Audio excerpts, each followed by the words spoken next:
Pomiluj mi, Bože, po velici i milosti Tvoje i pomnoži uz čedro Tvojih, očisti bezakonije moje.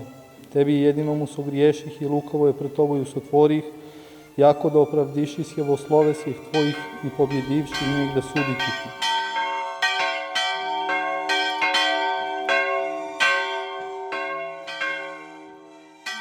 Danas se nalazimo u porti hrama Svetog oca Nikolaja u selu Gornji Dušnik. Ovaj hram za našu parohiju je veoma bitan, pre svega zato što je sazidan 1845. godine zauzimanjem jednog od dve vojvode koje je ovo zaplanje imalo, a to je Nikola Srndak.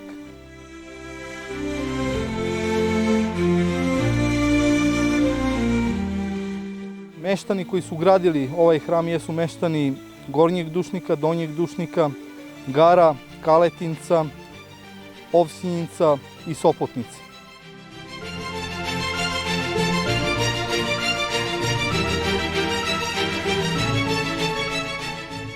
Ovaj hram za nas ima jednu veliku ulogu, pre svega u svedočenju, u lepoti, jer Sveti Nikola je poznat u našem narodu kao darežljivi svetitelj, pravdoljubivi svetitelj koji je uvek stao na stranu Hrista, na stranu crkve.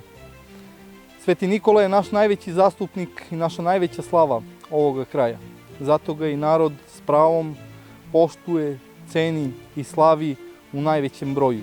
Ali ujedno na teritoriji naše parohije postoje dva hrama Svetog oca Nikolaja i to svedoči o ljubavi prema ovom pravdoljubivom i bogoljubivom svetitelju, Svetom ocu Nikolaju.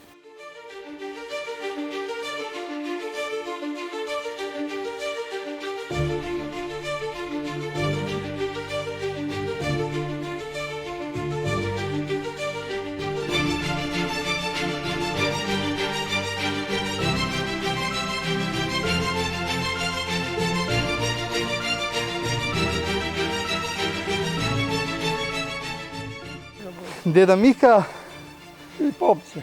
Deda Mika je uvek brinuo o ovom hramu, uvek je bio taj koji je bio uz hram, čak je ključevi su do skoro kod njega bili i uvek je ta prva kuća do hrama bila koja je najviše dala doprinos za ovaj hram u očuvanju.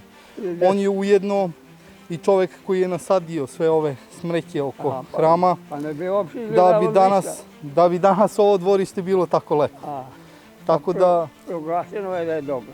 Proglašeno je da je najlepše. Eto, jedan doprinos Čika Mike, koji danas koliko ima godina? Sad imamo 87. 87 godina. 87 godina, eto, još uvek je ovde u hramu svakog dana sa svojim kozicama.